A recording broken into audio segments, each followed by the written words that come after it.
Mga uri ng karamdaman sa pagkabalisa or anxiety.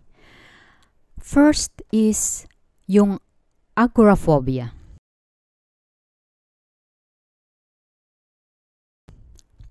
Ang agoraphobia ay isang taong ay natatakot na umalis sa mga kapaligiran na alam nila o tinuturing nilang ligtas.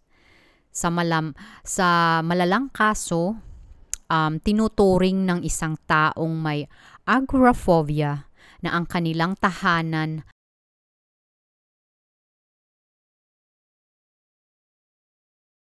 ay tanging ligtas na kapaligiran na para sa kanila, ligtas sila sa kanilang bahay. So maaari nilang iwasang umalis sa kanilang tahanan sa loob ng isang araw, buwan, o kahit taon. Ang ibig sabihin ng agoraphobia ay takot sa pamilihan. Yung agoraphobia guys, yung mentality ng taong may agoraphobia ay mas, kumbaga nanaisin na lang nilang magstay sila ng bahay. Kasi syempre, they feel that they're secure sa kanilang bahay. Na yung bahay nila, yung kanilang, kumbaga yung natatanging safe. Syempre, kung i-reverse natin yan is hindi magandang gawain na kumbaga magstay ka ng bahay. And of course, hindi yun talaga madali guys. Pag ang isang taong may agoraphobia, hindi talaga madali. Nagkaroon ako ng ganyan na light lang ng agoraphobia nung after kong manganak. As in talaga guys, super ayoko talagang lumabas. Gusto kong magstay lang ako ng bahay kasi feeling ko yung bahay ko is I am more safe. And sa tuwing kami lumalabas, pumupunta kami ng supermarket, feeling ko na may mangyayari na as in talaga natatakot ako, tapos nagtre-trigger yung aking panic disorder. And syempre yung balisa, takot ka, tapos naiirita ka kasi syempre kumbaga as in nung time na yun ang hirap talaga pag nasa sitwasyon ka ng isang agoraphobia. And then of course sa mga taong may ganitong mga experience na akala nila na syempre na safe sila sa kanilang bahay, yung bahay nila yung kanilang pinaka safety place. Pero you know what guys, hindi yan, kumbaga it is not true kasi parang kinukulong mo yung sarili mo. At isa pa, parang kumbaga na mimiss mo yung mga parte ng magagandang bagay sa kumbaga kung anong nangyayari sa labas, 'di ba? And then yes, kung ganito yung nararanasan ninyo, magpakonsulta kayo sa isang psychiatrist kasi yung psychiatrist tinutulungan ka talaga nito na papaano mo siya haharapin, papaano siya mare-reverse. Kasi yung may mga taong may agoraphobia is yung natatakot sila ng umalis ng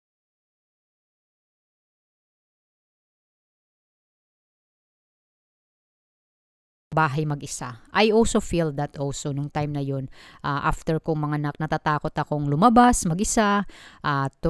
Even though my mother-in-law palagi siyang nagsasabi sa akin, "Oh, Joanne, you have to go out, you have to walk, you have to take a fresh air." Syempre para maano yung isipan mo. But it's because I'm very irritating kasi hindi ko maintindihan yung sarili ko. Kasi yung time na yun guys, hindi ko pa alam talaga what is the meaning of this mental health, you know. Kasi syempre guys, pag wala ka talagang information about it, na wala ka talagang education about it, na hindi ka pa naka-encounter ng ganitong agoraphobia, ang hirap niyang intindihin guys. Without psychiatrist, yung tamang pag-intindi at gabay, mahirap talaga siyang intindihin. And then yung masikip at yung linya-linya ba, like for example pag pumunta kami noon sa supermarket, syempre nagsisikip-sikip na yan guys kasi syempre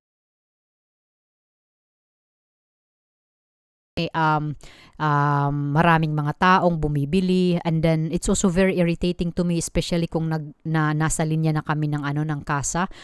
As in talaga gusto ko talaga yung yung feeling ng katawan mo na tumakbo ka pero yung katawan mo nandyan pa. Kasi like yung ang hirap niyang intindihin, like yung spirit mo tumakbo pero ikaw nakaano ka pa. Parang nandiyan ka kumbaga physically nandiyan ka but emotionally and psychologically wala ka diyan. So, kumbaga yung tinitingnan mo palagi yung exit, na bilisan mo. Tas ako talaga, I'm very so irritating na wala talaga akong patient, especially sa fall in line talaga. I was really so, kumbaga, talaga ako, naiirita. At yung naman, mayroon din akong yung parang, yung nakapaloob ka sa isang espasyo na parang, parang nasa box ka. Yun, nagkaroon din ako ng ganun. Yun ang sinasabi guys na agoraphobia, na natatakot ka sa isang lugar na yung kaunti lang ng espasyo. So yun ang pinaka na nagka-trigger, nagkaano din ako noon, na experience ko din yan, yung maliit na espasyo. So as in talaga super hirap na sa tuwing naghihintay ako ng hospital, kasi yung anak ko na nagstay siya doon sa hospital 2 weeks kasi nga 8 months old siya. So every time kami pumupunta doon, nagpapa-breastfeeding ako. As in talaga guys, yung parang espasyo talaga. So it was very, para sa akin, parang I am not safe. And then also yung bukas na espasyo,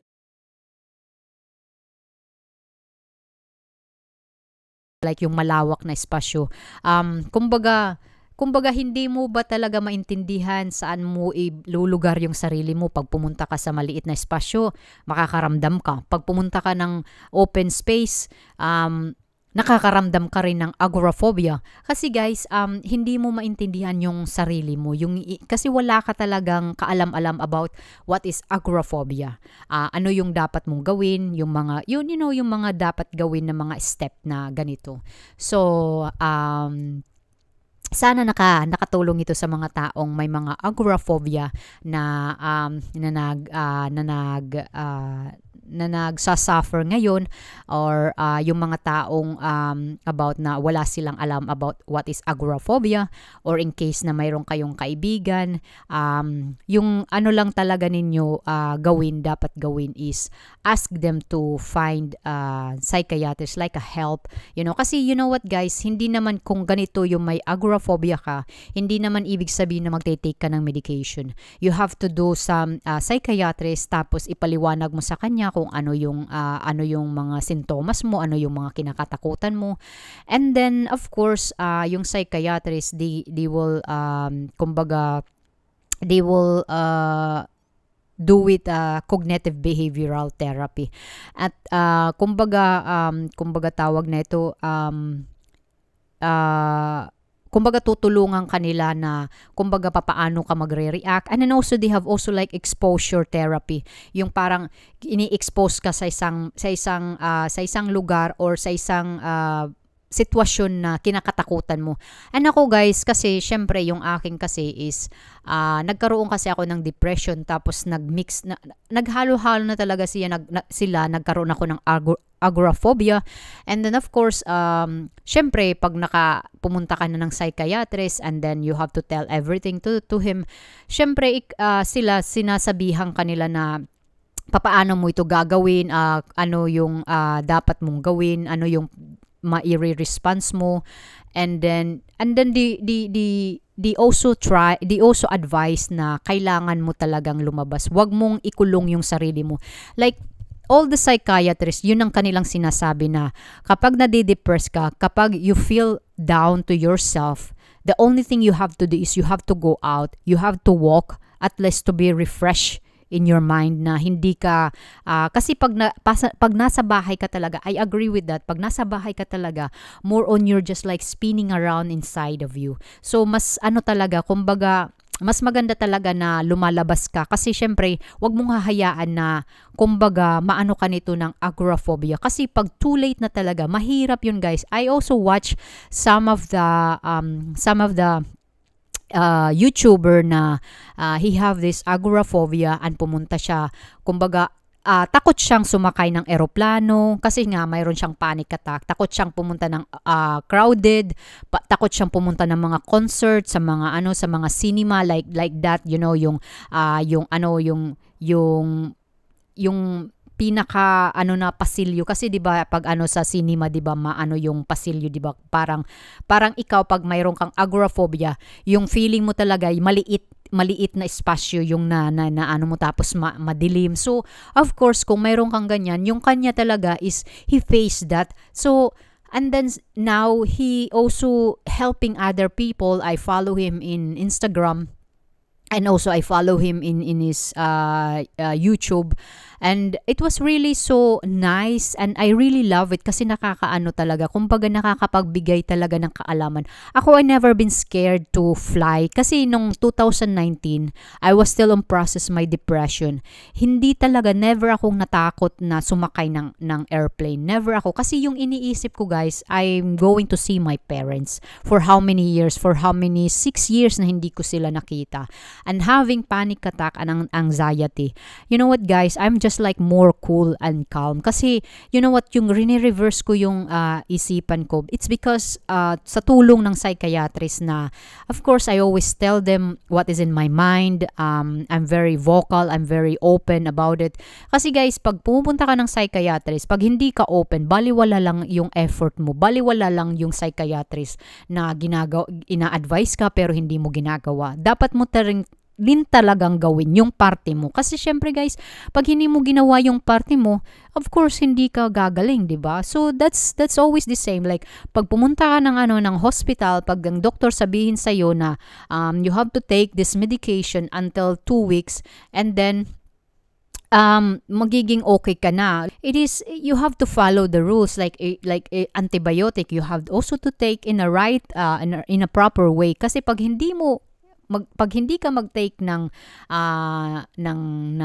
antibiotic in not proper way, hindi ka gagaling guys. So sana yung mga kapanood nito is makadagdag sa kanilang kaalaman at makatulong sa kanila kung ano yung ibig sabihin ng agoraphobia at hindi ka nag-iisa. You are not alone, you are not special. For me, you are unique. You are being who you are to yourself, and don't be hesitate to find psychiatrist, so to seek help kasi guys, wala namang mawawala sa inyo pag magpapakonsulta ka sa isang psychiatrist. At hindi ibig sabihin na pagpunta mo ng psychiatrist is baliw ka na. At hindi ibig sabihin yung psychiatrist is pangmayaman. No, it's not pangmayaman. Kung nasa Pilipinas ka, they have also a free consultation. I know because I also watching Dr. Ong sa kanyang YouTube channel, and he also said na mayroon talagang free consultation. Consultation guys, hindi ibig sabihin na ireresetahan ka ng medication agad-agad. And I don't know the process in the Philippines, but me here in Belgium, it is really different kasi hindi talaga sila nag-judge into conclusion directly. So kumbaga they have to observe first, and they have to kumbaga yung kanilang tawag na ito, yung kanilang explanation, tapos talaga kumbaga sinusuri talaga nila about kung ano yung dapat gawin, if it's gonna be a medication combined by therapy like CBT, cognitive behavioral therapy. It depends talaga guys, but it's much better talaga na pumunta kayo sa psychiatrist. And doon kayo matutulungan talaga. So anyway, thank you.